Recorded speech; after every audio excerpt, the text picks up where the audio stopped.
नमस्कार दोस्तों, आपका अपने आपके इस YouTube चैनल पर स्वागत है। आपको लेक्चर नंबर फर्स्ट मैंने दे दिया था। अब लेक्चर नंबर सेकंड स्टार्ट करते हैं। लेक्चर नंबर सेकंड में आपको बताएंगे जो मैथ के चैप्टर थे, वो मैंने लास्ट चैप्टर बताया था। त्रिकोणमिति के अनुप्रयोग और त्रिकोणमिति के परिचय के फार्मूले भी बता दिए थे। हम 9 नंबर चैप्टर तक बता चुके हैं। चैप्टर नंबर 10 जो है वो है व्रत। इसमें कोई भी फार्मूला नहीं है। और सेकंड बात, इस सत्र में ये चैप्टर हटा दिया गया है। चैप्टर नंबर 11 जो कि रचनाएं हैं, रचनाओं में कोई भी फार्मूले नहीं है। फिर चैप्टर नंबर 12 जिसका नाम है वृत्तों से संबंधित क्षेत्रफल। वृत्तों से संबंधित क्षेत्रफल।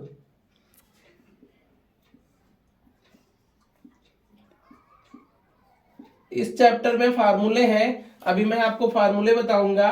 फिर चैप्टर नंबर 13 जिसका नाम है पृष्ठीय क्षेत्रफल और आयतन।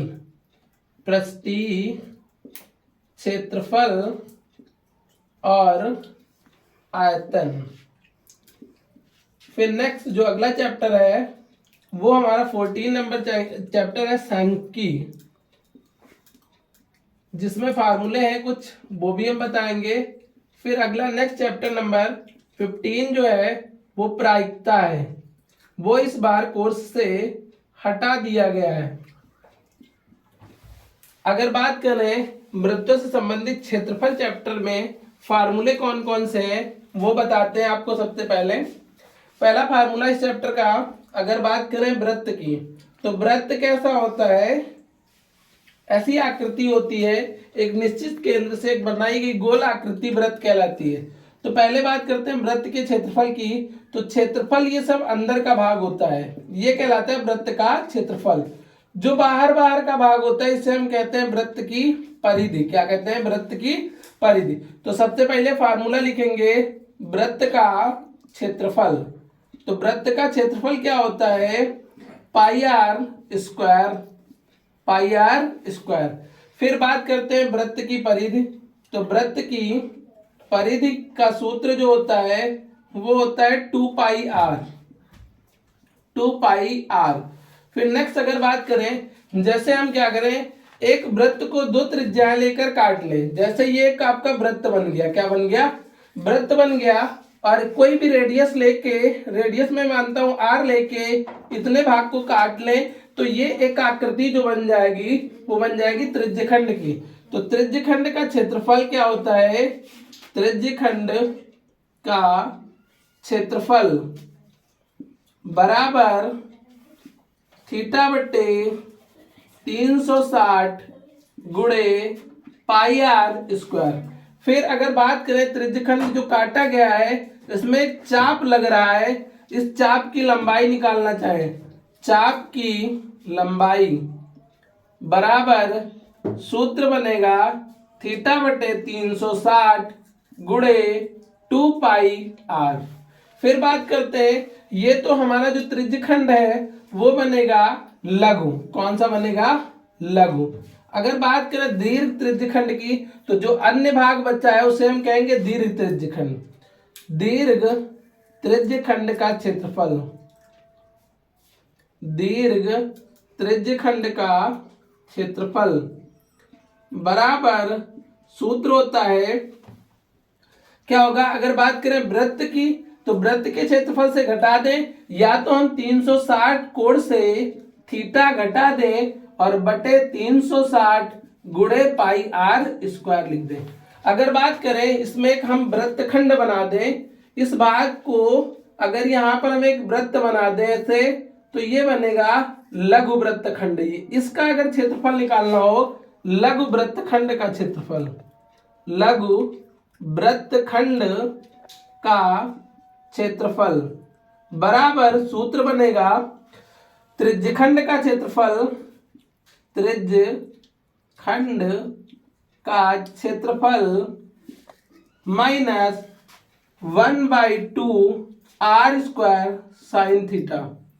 फिर नेक्स्ट अगर बात करें दीर्घ वृत्तखंड का क्षेत्रफल निकालना हो, दीर्घ वृत्तखंड का क्षेत्रफल बराबर वृत्त का क्षेत्रफल पाई आर स्क्वायर या वृत्त का क्षेत्रफल माइनस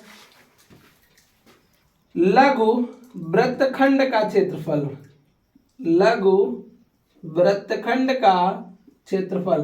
अगर वृत्त के क्षेत्रफल से हम लघु वृत्तखंड के क्षेत्रफल को घटा देते हैं तो हमको दीर्घ वृत्तखंड का क्षेत्रफल पता हो जाएगा। फिर बात करें चतुर्थांश की, ऐसे एक वृत्त ले लें, उसके 4 भाग काट दें तो इसमें 4 चतुर्थांश तैयार हो जाएंगे। तो चतुर्थांश का क्षेत्रफल, चतुर्थांश का क्षेत्रफल बराबर सूत्र होता है 1/4 पाई आर स्क्वायर। नेक्स्ट जो चैप्टर है वो पृष्ठीय क्षेत्रफल और आयतन, पृष्ठीय क्षेत्रफल और आयतन, इसके फार्मूले बताते हैं। तो सबसे पहले बात करते हैं बेलन की। किसकी बात करते हैं? बेलन की।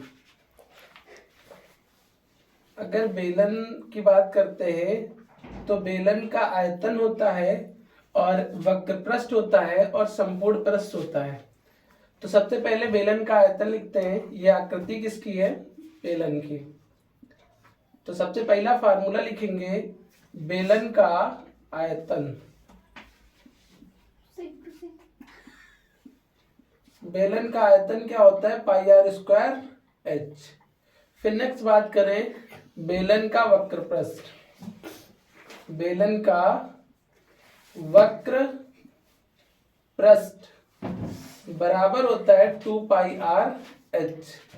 फिर बात करें बेलन के संपूर्ण पृष्ठ की। बेलन का संपूर्ण पृष्ठ,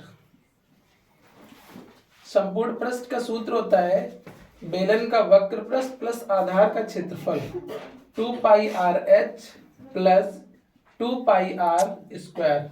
इससे कॉमन मिल जाएगा 2 पाई आर, ब्रैकेट में बचेगा r plus h plus r. फिर बात करते हैं शंकु की।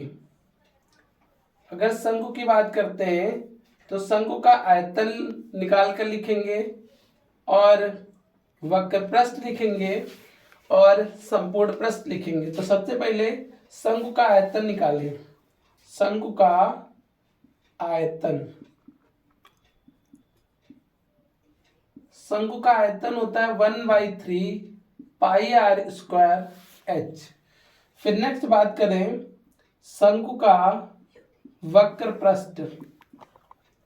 शंकु का वक्र पृष्ठ equal to pi r l. फिर बात करें शंकु का संपूर्ण पृष्ठ। शंकु का संपूर्ण पृष्ठ, शंकु का संपूर्ण पृष्ठ क्या होता है? शंकु का वक्र पृष्ठ प्लस आधार का क्षेत्रफल 2 पाई आर स्क्वायर। इससे कॉमन मिल जाएगा पाई आर और ब्रैकेट के अंदर बचेगा एल प्लस 2r। फिर बात करें बेलन हो गया, शंकु हो गया और छिन्नक। छिन्नक की आकृति कैसी होती है? जो शंकु होता है, शंकु के ऊपरी भाग को काट दिया जाए। ये जैसे शंकु है, इसके ऊपरी भाग को काट दें तो इसमें 2 रेडियस तैयार हो जाएंगी, एक R1 एक R2। तो ये आकृति बन गई छिन्नक की। किसकी आकृति बन गई? छिन्नक की। जैसे कि आपकी बाल्टी होती है, छिन्नक के आकार की होती है। तो छिन्नक का आयतन, छिन्नक का आयतन बराबर 1/3 पाई एच R1 का स्क्वायर प्लस R2 का square plus R1 into R2। फिर लिखेंगे छिन्नक का वक्र पृष्ठ। छिन्नक का वक्र पृष्ठ होता है छिन्नक की त्रियक ऊंचाई। अगर त्रियक ऊंचाई का सूत्र लिखना चाहें तो त्रियक ऊंचाई, त्रियक ऊंचाई h बराबर हो जाएगा रूट के अंदर त्रियक ऊंचाई l, बराबर हो जाएगा H square plus R1 minus R2 का होल स्क्वायर। फिर बात करें छिन्नक का संपूर्ण पृष्ठ, छिन्नक का संपूर्ण पृष्ठ बराबर सूत्र बनेगा पाई एल, ब्रैकेट में लिखेंगे R1 और प्लस R2 और फिर सेकेंड ब्रैकेट में पाई R1 का स्क्वायर ऐड पाई R2 का स्क्वायर। फिर नेक्स्ट जो चैप्टर है वो संख्यी है, इसके भी कुछ फार्मूले हैं, आगे बताते हैं आपको संख्यी के सूत्र। तो सबसे पहले बात करते हैं समांतर माध्य की। देखिए अगर समांतर माध्य निकालना है तो इसकी कुछ विधियां होती हैं। जैसे सबसे पहली बात करें तो प्रत्यक्ष विधि से निकालें। कौन सी विधि से? प्रत्यक्ष विधि से। जैसे x बार अगर कौन सी विधि लगाएं? प्रत्यक्ष विधि।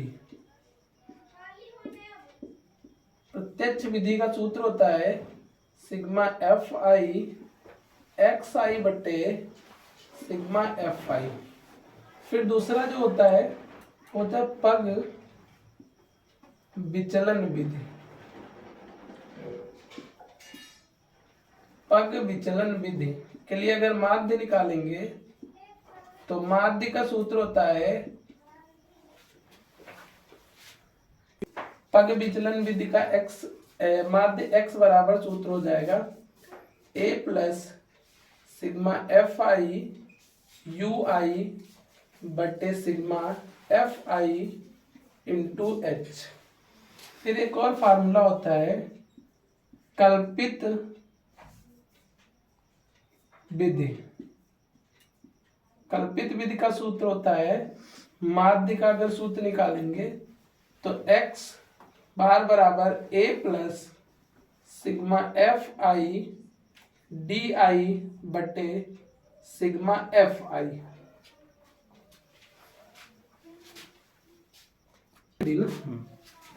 नेक्स्ट फार्मूला है बहुलक।